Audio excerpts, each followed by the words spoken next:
Hello प्यारे बच्चों, तो आज हम डिस्कशन करेंगे क्लास 12 के फिजिक्स के बारे में, जो चैप्टर नंबर 5 और ये लेक्चर 2 होने वाला है। इस चैप्टर में हम लोग जान रहे हैं कि मैग्नेटिज्म एंड इट्स मैटर के बारे में ऊपर डिस्कशन करेंगे, ठीक है। लेकिन यहाँ पे लेक्चर नंबर 2 है, इसमें हम बात करेंगे magnetic field at A point on axial point, मतलब एक्सियल लाइन पे। जिस तरीके से हम सारी बात गुलाम सलाह जैसे आप जानते होंगे, उसी तरीके से मैग्नेटिज्म के ऊपर भी डिस्कशन करेंगे, ठीक है। जैसे इलेक्ट्रिक फील्ड में बात की, उसी तरीके से इलेक्ट्रिक फील्ड में एक्सियल लाइन पे कैसे निकालते थे, बाइसेक्टर पे कैसे निकालते थे, जिसपे इक्विटोरियल लाइन से बोल सकते हैं, ठीक है। उसी तरीके से यहाँ पे मैग्नेटिक फील्ड में यहाँ पे कुछ पॉइंट हम जो पढ़ने के लिए रहते हैं, ठीक है। देखो एक्सियल पॉइंट्स, जिस तरीके से हम लोग क्या जानते थे भाई कि इलेक्ट्रिक फील्ड पे एक्सियल लाइन क्या करते थे, ठीक है। एक्सियल लाइन को आपको पता होती है 1/4 pi epsilon naught into 2p बटा r3, पता है कि नहीं दोस्तों, है कि नहीं। उसी तरीके से इस पे है कि नहीं, यहाँ पे क्या है 2p, यहाँ पे अगर इस फॉर्म में अगर लिखा जाए तो यहाँ पे r square minus l square और यहाँ पे 2p r देते थे, पता है ना। देखो उसी तरीके से यहाँ पर, लेकिन देखो दोस्तों यहाँ पे क्या कर रहे हैं, अगर कारण केस क्या है, अगर यहाँ पे क्या बन जाते हैं 2p बटा r2 का बनते हैं, यहाँ पे कारण क्या है तो देखिए यहाँ पे, ठीक है। बहुत ही सिंपल वे में बताएंगे, ठीक है। 1/4 पाई एप्सिलॉन, यहाँ पे एक्सियल लाइन पे क्या करना है, इलेक्ट्रिक फील्ड निकाल देते हैं। उसी तरीके से यहाँ पे मैग्नेटिक फील्ड की बात किया गया है, तो वेट डायपोल इज वेरी स्मॉल। तो इलेक्ट्रिक डायपोल क्या बताया था दोस्तों, इलेक्ट्रिक डायपोल पे हम P बराबर Q into 2L बात की कि नहीं। मैग्नेटिक फील्ड में आपको बताया कि M इज इक्वल टू क्या है, M क्या है, स्ट्रेंथ ऑफ मैग्नेटिक फील्ड है, ठीक है। तो यहाँ पे M इज इक्वल टू क्या बताते थे, छोटा m into 2L, है ना। उसी तरीके से इसमें S पोल और N पोल होते थे, ठीक है। तो यहाँ पर समझिएगा कि इसमें किस प्रोसेस में निकालते थे। देखिए सपोज मान लीजिए आपका इस तरीके से क्या है, आपका मैग्नेट है, तो हम जानते हैं कि हर एक मैग्नेट में क्या बताते हैं, हम बताया पिछले बारे में बताया कि मैग्नेट तीन प्रोसेस में होते हैं, परमानेंट मैग्नेट भी होते हैं, टेम्पोररी मैग्नेट भी होते हैं और आर्टिफिशियल वगैरह, ठीक है। तो यहाँ पर क्या है कि यहाँ पे एस पोल और ए पोल, तो ये एस पोल और ए पोल इस मैग्नेट की कुछ दूरी से हम लोग क्या करेंगे, इस पॉइंट पे चाहे इस पॉइंट पर, जब हम क्या करते हैं इस सेंटर पॉइंट पे क्या करते हैं, सेंटर पॉइंट की वजह से हम लोग जब इक्विटोरियल पर हम लोग क्या निकालते थे भाई, इलेक्ट्रिक फील्ड निकालते थे। उसी तरीके से मैग्नेटिक फील्ड का निकालेंगे इस पॉइंट की वजह से क्या, तो यहाँ पे निकालेंगे मैग्नेटिक फील्ड क्या, इक्विटोरियल। अगर एक्सियल लाइन की बात करेंगे दोस्तों, ठीक है, तो एक्सियल लाइन पे निकलेंगे आपको इस तरीके से म्यू नॉट बटा 4 पाई इनटू 2m बटा r3, इस तरीके से निकलेंगे, ठीक है। आई बात समझ में। इसी तरीके से यहाँ पे निकालना होगा दोस्तों, ठीक है। यहाँ पे आपको मान लो सेंटर पॉइंट थी, पता है कि नहीं, सेंटर पॉइंट, और यहाँ पे क्या थी, strength of magnetic field line. तो ये मैग्नेटिक फील्ड लाइन से आपका दैट इज, ठीक है। तो यहाँ पर जिस तरीके से इलेक्ट्रिक फील्ड में करते थे, उसी तरीके से यहाँ पे मैग्नेटिक फील्ड पे बात करेंगे। सारी बात वही प्लान सलाह भी आप जानते होंगे, पता होना चाहिए, ठीक। देखो म्यू नॉट बटा 4 पाई 2m r बटे में क्या r square minus l square पूरा का क्या होल स्क्वायर, ठीक है। अब देखो यहाँ पर क्या है, r कब होते हैं, जब यहाँ पे वेन या इस कारण क्या है कि when dipole is very small. अगर डायपोल क्या होगा, बहुत ही छोटा हो जाएगा, ये बोल सकते हैं ग्रेटर देन मच भी r ग्रेटर देन b क्या होगा, l से क्या होगा, बहुत छोटा हो जाएगा l, तो l को हटा सकते हैं। अब यहाँ पर r स्क्वायर आ जाएगा, r के पावर 2 2 4 हो जाएगा, अब एक ऊपर 4, एक से एक काट देंगे क्या बचेगा, 2m बटा r3 हो जाएगा, हो जाएगा कि नहीं। इसी तरीके से आपने एक्सियल लाइन पे निकाला, ठीक है, एक्सियल पॉइंट पे मैग्नेटिक फील्ड का डेरिवेटिव, ठीक है। उसी तरीके से equatorial point due to a bisector या इक्विटोरियल हो सकते हैं। देखिए यहाँ पर भी उसी प्रोसेस में लगे जिस तरीके से हमने क्या बताया था आपको, इस तरीके से अगर इक्विटोरियल बोले या बाइसेक्टर पे, ठीक है ना, एक लाइन पे बात करें तो, लेकिन बाइसेक्टर की बात करेंगे तो इसी तरीके से प्रोसेस पे निकलेंगे आपका यहाँ पे, ठीक है। तो उसमें क्या बताया था हमने आपको, E is equal to 1/4 pi epsilon naught into P बटा r3, है ना। लेकिन ये उससे पहले क्या रहते r स्क्वायर, उसके बाद 3/2, उसके बाद r स्क्वायर और a स्क्वायर आते थे, पता है ना। जब यहाँ पे a को हटाते थे नेगलेक्ट होते थे, ठीक है। बहुत जब when the dipole is very small, छोटा हो जाएंगे तो हटा सकते हैं r स्क्वायर, और फिर ये स्क्वायर से स्क्वायर कट जाए तो r की पावर 3 बच जाएंगे, है ना। तो सिंपल वे है कि नहीं। देखो इसी तरीके से यहाँ पे फार्मूला भी क्या निकल चुके हैं, देखो डेरिवेट हुए है कि नहीं। तो वेन यहाँ पे लिख सकते हैं कि इक्विटोरियल पॉइंट पर भी क्या हो सकते हैं r, l से बहुत मतलब l बहुत छोटा हो जाएगा, ठीक है। तो कारण यहाँ पे मैंने आपको यहाँ पे लिख सकते हैं, फाइंड आउट किया होगा, ठीक है। अब बात है दोस्तों, देखिए अब सेकंड पॉइंट पे समझिएगा, potential energy of magnetic dipole placed in magnetic field U is equal to mb into cos theta, cos का 1 माइनस cos का 2। ये क्या है, तो जिस तरीके से मैंने आपको है ना पोटेंशियल एनर्जी की बात कर रहे थे, पोटेंशियल एनर्जी हम सभी जानते हैं कि भाई पोटेंशियल एनर्जी को हम U बराबर बोलते हैं, U के द्वारा लिखते हैं। और पोटेंशियल एनर्जी में हमने आपको बताया कि इलेक्ट्रिक फील्ड में कि बच्चों देखो PE क्या बताए थे, PE cos theta 1 minus cos theta, 2 है कि नहीं। अब P sin थीटा रखते थे इलेक्ट्रिक टॉर्क होते थे, है ना। लेकिन यहाँ पे U पोटेंशियल एनर्जी को U डिनोट करेंगे P is cos θ 1 minus cos θ 2। लेकिन यहाँ पे हम क्या बात करेंगे मैग्नेटिक फील्ड के बारे में, ठीक है। तो यहाँ पे जब मैग्नेटिक फील्ड में पोटेंशियल एनर्जी निकाला जाए बच्चों तो U बराबर क्या होंगे mb, ठीक है। यहाँ पे क्या होंगे, यहाँ पे इलेक्ट्रिक डायपोल में मैग्नेटिक डायपोल होंगे, V मैग्नेटिक फील्ड हो जाएंगे और यहाँ पे cos θ और cos θ 1 θ 2 दिया रहेंगे। लेकिन यहाँ पे क्या होंगे P में क्या होते हैं इलेक्ट्रिक डायपोल, ये आपका क्या है दैट इज इलेक्ट्रिक डायपोल थे दोस्तों, ठीक है। आई क्या है ये ई जो है इलेक्ट्रिक फील्ड है आपका, क्या है इलेक्ट्रिक फील्ड cos θ 1 और cos θ 2 दिया है, ठीक है। आई बस समझ में। चलिए अब चलते हैं कुछ ऐसे पॉइंट के ऊपर जो 3 और 4 पे हम डिस्कशन करेंगे, ठीक है।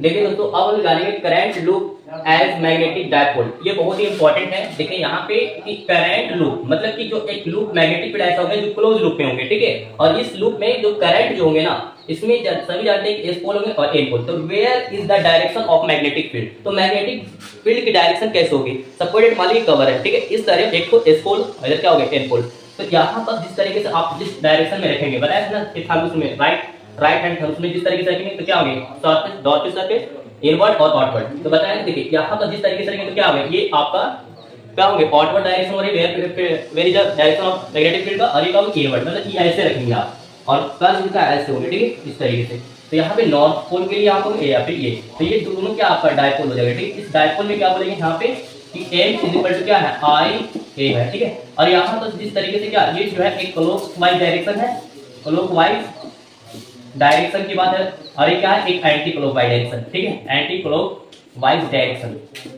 ठीक है। देखिए ये समझो कि m इज इक्वल टू आई ए, इसका मतलब क्या है इसको ऐसा यूनिट में करेंगे तो क्या करेंगे दोस्तों देखो एक आई का करंट का क्या होता है एम्पियर होते हैं, ठीक है। और एरिया ए का क्या मतलब यहाँ पे एरिया है बच्चों, क्या है आपका एरिया है। और ये आई क्या आपका करंट है, ठीक है क्या है करंट। तो करंट का एम्पियर हो जाएगा और एरिया का क्या बोलेंगे मीटर स्क्वायर, ठीक है। तो एम्पियर मीटर स्क्वायर बताएंगे आप, ठीक है। आई को समझ में कितना सिंपल था, ठीक है। लेकिन अब देखो दोस्तों ये जो है ना बहुत इंपॉर्टेंट सबसे ज्यादा इंपॉर्टेंट जो है ये जो है जो हम फोर्थ के बारे में बात डिस्कशन करेंगे एटम एज मैग्नेटिक डायपोल। तो एटम जो होते हैं सभी जानते हैं कि हर एक मैग्नेटिक फील्ड में क्या होते हैं उसमें एटम मतलब इलेक्ट्रॉन क्या करते हैं मूव करते हैं, ठीक है। तो सपोज इट मान लीजिए कि आपका क्या है एक ई इलेक्ट्रॉन है, ई पर एक मान लीजिए एक नेगेटिव एक पॉजिटिव इलेक्ट्रॉन है। तो इसके डिस्टेंस में कुछ आर भी होंगे, आइए क्या हम आर डिस्टेंस पर भी हो सकते हैं। तो ये आर हो गया, ठीक है। और ये मूव कर रहे हैं कैसे इस तरीके से क्लोज लूप में। तो जो सर मूव करते हैं उसके साथ क्या होगा करंट मूव करते हैं, क्या करते हैं भाई करंट मूव करते हैं। मतलब कि जिस तरीके इलेक्ट्रॉन के साथ ही चार्ज मूव करेगा ना, आ रही बात समझ में। चलो तो ये आपका क्या है ये क्लोज लूप है आपका, क्या है क्लोज। यहाँ पे आपका क्या है क्लोज लूप है दोस्तों, ठीक है क्लोज लूप। लेकिन इसमें क्या होंगे इसमें एक हाइड्रोजन एटम ही ना होंगे, मतलब कि इसमें जो वायर है मान लीजिए क्लोज लूप है तो इसमें क्या होंगे करंट क्या करे इलेक्ट्रॉन मूव करेंगे इलेक्ट्रॉन के साथ चार्ज होंगे। लेकिन इस लूप पे क्या होगा हाइड्रोजन आइटम होंगे, क्या होगा आपका हाइड्रोजन आइटम। क्या बताएंगे बच्चों हाइड्रोजन आइटम। तो यहाँ पे फर्स्ट ऑर्बिट की वजह से हो गया। अगर देखा जाए कि इसमें हम लोग पढ़ेंगे क्या बोर्स मैग्नेट क्या कहता है आपका, ठीक है बोर्स मैग्नेट। तो बोर्स मैग्नेट क्या कहा जाता है आपको, इसमें क्या कंडीशन होती है, ठीक है। तो यहाँ पर यही कहता है कि m इज इक्वल टू क्या होता है आई ए होता है, आई और ए होता है, ठीक है। आई होता है यही तो कहते हैं कि भाई आई क्रॉस किसके होंगे ए का एरिया का होंगे, आई करंट होंगे और ए एरिया। तो जितना बड़ा एरिया होंगे अगर सोचे मान लो अगर से बताते हैं कि किसमें ज्यादा है ना किसमें ज्यादातर क्या होंगे मैग्नेटिक मतलब कि देखा करंट उसमें किसमें ज्यादातर बढ़ेंगे, ठीक है। तो सबसे ज्यादा जिसका साइज बड़ा हो एरिया बड़ा होगा उसमें क्या होंगे बोर्स मैग्नेट कहता है तो ज्यादा होगा, ठीक। देखो इसमें चार्जेस ज्यादा रहेंगे, ठीक है। अब देखो तो यहाँ पर क्या है कि जिस तरीके से आई ए होता है, अब आई बराबर क्या नहीं जानते हैं क्या है क्यू अपॉइंट क्या होती है टी। तो चार्ज की जगह यहाँ पे क्या मूव कर रहे हैं इलेक्ट्रॉन आपकी वी वेलोसिटी की वजह से क्या। तो यहाँ पर क्या बोल सकते हैं इसको ई अपॉइंट क्या बोल सकते हैं टी बोल सकते हैं। तो m is equal to E upon क्या बोलेंगे टी आई टू। यहाँ पे ए का एरिया क्या रखेंगे तो पाई का स्क्वायर रखेगा, ठीक है। अब देखो बच्चों तो यहाँ पर क्या आ जाएंगे ई अपॉन टी, टी की जगह भी क्या करिए यहाँ पे पुट कीजिए क्या। तो यहाँ पे क्या करेंगे पूरा अगर रोटेशन करेगी भाई तो क्या कर सकती है पेरीमीटर बोल सकते हैं या सर्कमफेरेंस बोल सकते हैं 2 पाई आर और किसके अकॉर्डिंग v के अकॉर्डिंग, ठीक है बटे v वेलोसिटी, ठीक है। तो यहाँ पर देखो ई अपॉन क्या आ जाएगा 2 पाई आर, अब भी ऊपर चले जाएगा ना तो यहाँ पे पाई आर स्क्वायर थी और फिर v भी आएंगे। तो देखो एक और आर क्या हो गया खत्म हो जाएगा, ठीक है। और ये पाई से पाई क्या हो जाएगा खत्म हो जाएंगे। तो क्या बचेंगे m इज इक्वल टू तो यहाँ पे ई वी आर और बटे में क्या हो गया यहाँ पे 2 हो जाएंगे। ठीक है, आई बात समझ में? देखो कितना सिंपल था। ठीक है, अब देखो यहाँ पर एक विशेष बात है कि भाई इसमें जो रोटेशन किया फर्स्ट ऑर्बिटल की वजह से, अगर सेकंड की बात करते हैं यहाँ पर कौन सा ऑर्बिट हुआ भाई, तो फर्स्ट ऑर्बिट। क्या कहेंगे? First orbit of hydrogen atom. तो यहाँ पर जितनी भी करंट जो पास कर रही है, मूव कर रहे हैं इलेक्ट्रॉन, वो first orbit of hydrogen atom. इसमें क्या होंगे, इस वायर के अंदर क्या करंट मूव कर रहे हैं, जब इलेक्ट्रॉन मूव कर रहे हैं तो चंद चार्जेस होंगे। ठीक है, और यहाँ पे क्या होंगे, इसी के अंदर क्या होंगे, हाइड्रोजन एटम होंगे। ठीक है, तो यहाँ पे बात समझ में आ गई। देखो तो सिंपल बताना कि जिस तरीके से यहाँ पे जितने भी करंट जो मूव करेंगे, मोशन करेंगे ऑन ए एटम, तो कौन सा एटम है, तो मोशन यहाँ पे first orbit of hydrogen atom के थ्रू। ठीक है, देखो बोर्स मैग्नेट का कुछ डिफिनेशन भी लिखने के लिए आता है। ठीक है, पहले थोड़ा सा इसको पॉइंट को और थोड़ा सा आगे ले जाते हैं। अब देखो यहाँ पे एंगुलर मोमेंटम भी जानेंगे। देखो यहाँ पर क्या है, ई का मतलब जानते हैं, ई का वैल्यू भी होता है ना। और देखिए यहाँ पर क्या करते हैं। ठीक है, तो एंगुलर मोमेंटम क्यों बहुत इंपॉर्टेंट है, एंगुलर मोमेंटम टॉपर क्वेश्चन है भाई, टॉपर क्वेश्चन। ठीक है, क्या होते हैं देखो, तो यहाँ पर लिख सकते हैं ई वी आर बटे में 2 थे ना, और यहाँ पर क्या कर सकते हैं, एन एच अपॉन क्या 2 पाई आर। ठीक है, और यहाँ पर समझिएगा अभी एन एच, अब कोरस्पोंडिंग करोगे, मल्टीपल करोगे तो क्या आएगा इधर में, और यहाँ पे एम ई करना। ठीक है, एम ई भी करना, तो यहाँ पर करेंगे तो क्या आएगा आपका सिंपल नॉर्मल। ठीक है, तो यहाँ पे एम बी आर कर सकते हैं, यहाँ पे एम बी आर कर लो बच्चों। ठीक है, एम बी आर। ठीक है, एम बी आर में बी आर बराबर करेंगे तो हमारा क्या आएगा, रोल में 2 एन एच हो जाएंगे, बटा में क्या आ जाएंगे 2 पाई आर एम बी आ जाएगा। ठीक है, अब देखो बच्चों अगर एम ई बराबर करेंगे तो सिंपल क्या जाएंगे 2 एन एच और बटा में क्या आएंगे 2 पाई आर बी आर आ जाएगा। ठीक है, लेकिन मैं बताऊंगा कि भाई कि यहाँ पर इसके कंडीशन में अगर एन ई के बराबर बताया जाए कि अगर एंगुलर मोमेंटम एन के थ्रू रहेंगे तो क्या आएगा 2 N H upon 2 pi R B R. ठीक है, लेकिन मैं बताऊंगा कि एन जो है अगर बाय द वे अगर यूनिट मान ले सपोर्ट की अगर एक हो जाए डिजिट पे। ठीक है, हम बताएं एक ऑर्बिटल मतलब एक ऑर्बिटल की वजह से क्या हो रही है, first orbit of hydrogen atom की वजह से इतना निकल रही है। अगर उसी तरीके से सेकंड करेंगे, थर्ड करना। ठीक है, अगर बाय द वे अगर फर्स्ट हो गया, ठीक है, फर्स्ट हो जाएगा तो क्या हो सकता है, यहाँ पे फर्स्ट बताइए अगर first orbit of hydrogen atom.